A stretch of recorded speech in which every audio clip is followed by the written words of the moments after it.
O Nordeste brasileiro carrega um tipo diferente de escuridão, não aquela dos filmes, nem a dos livros de terror modernos. É uma escuridão antiga, que nasceu em estradas de barro, em vilarejos isolados, em noites sem energia elétrica, onde o único som depois da meia-noite era o vento atravessando o mato seco. Durante séculos, histórias foram passadas de geração em geração. Algumas serviam para assustar crianças, outras para explicar desaparecimentos, doenças ou mortes inexplicáveis. Mas certas lendas sobreviveram por um motivo ainda mais perturbador, porque muita gente jura ter visto. Hoje, você vai conhecer as criaturas mais macabras do folclore nordestino brasileiro. Apague as luzes e tente não ouvir passos do lado de fora. Papa Figo. Entre todas as criaturas do folclore nordestino, poucas causaram tanto medo quanto o Papa Figo. A descrição varia conforme a região. Em alguns relatos, ele é um velho extremamente magro, com a pele doente e os olhos fundos. Em outros, parece quase humano durante o dia. Mas à noite, ele sai. Segundo a crença popular, o Papa Figo sofre de uma doença terrível, e a única forma de continuar vivo seria consumindo o fígado humano, principalmente de crianças. Durante décadas, pais usaram essa história como aviso. Não saia sozinho. O Papa Figo pega menino na rua, mas o mais assustador é que existem relatos reais ligados à lenda. Em cidades do interior da Bahia, Pernambuco e Ceará, histórias sobre homens misteriosos perseguindo crianças alimentaram o mito por gerações. Em algumas versões antigas, o Papa Figo andava em carros pretos sem identificação. Em outras, vivia escondido próximo a cemitérios e matas.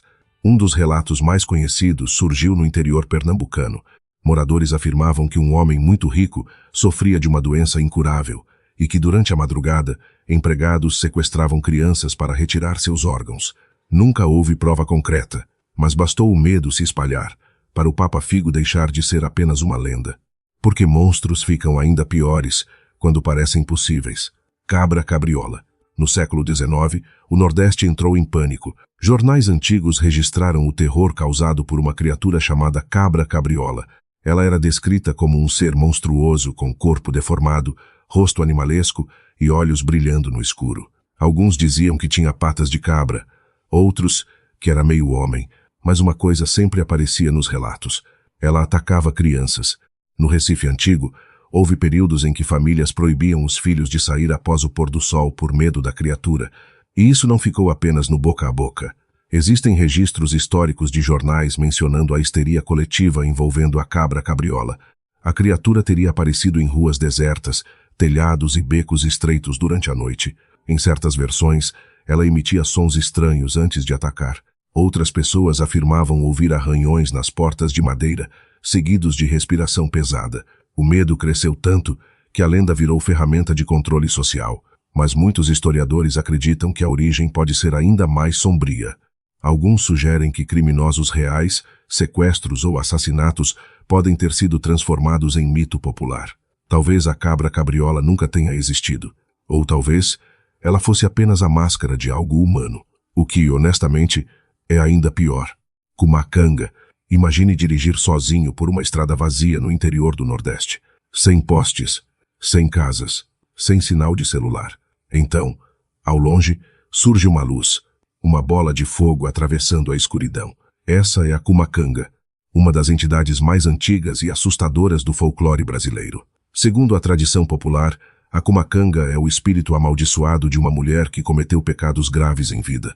À noite, sua cabeça se desprende do corpo e sai voando em chamas pelos céus. Muitas testemunhas descrevem o fenômeno como uma esfera de fogo que se movimenta de forma impossível. Ela mergulha, sobe rapidamente, desaparece atrás das árvores e então volta. No interior do Maranhão e de partes do Nordeste, existem relatos antigos de pessoas que juravam ter visto a criatura atravessando estradas rurais durante madrugadas silenciosas. Alguns contam que ouviram gritos. Outros dizem que sentiram cheiro de queimado antes da aparição. Há também histórias de viajantes que adoeceram após encontrar a Cumacanga, febres, pesadelos, paralisia durante o sono.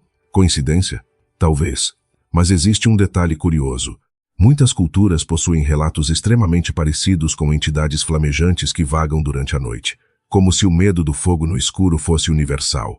Kibungo. O Kibungo é provavelmente uma das criaturas mais perturbadoras do folclore nordestino. e talvez uma das menos conhecidas fora da região. Sua origem vem de influências africanas trazidas durante o período colonial. O nome deriva de palavras africanas associadas a lobos ou criaturas monstruosas, mas a descrição do Kibungo parece saída de um pesadelo. Ele é retratado como um ser enorme, coberto de pelos escuros, com boca gigantesca nas costas ou no abdômen. Sim, uma boca extra. Segundo os relatos populares, o Kibungo rondava vilarejos procurando crianças desobedientes. Muitas versões afirmam que ele engolia suas vítimas inteiras. No interior da Bahia, histórias sobre o Kibungo eram usadas para impedir crianças de entrar sozinhas na mata. Mas alguns relatos eram assustadoramente específicos. Moradores antigos descreviam pegadas enormes próximas a rios e áreas de vegetação fechada. Outros diziam ouvir assobios graves durante a noite. Há quem afirme que o Kibungo imitava vozes humanas para atrair pessoas, uma técnica presente em diversas lendas ao redor do mundo. O mais intrigante é que o medo ligado ao Kibungo permanece até hoje em algumas comunidades rurais, porque certas histórias envelhecem, outras apenas esperam. Mulher do algodão. Existe algo profundamente assustador sobre figuras vestidas de branco, talvez porque o branco deveria transmitir paz, mas no folclore nordestino, ele anuncia a morte. A mulher do algodão é descrita como uma aparição feminina coberta por algodões ou tecidos claros, muitas vezes manchados. Ela surge em estradas desertas, plantações e caminhos pouco iluminados.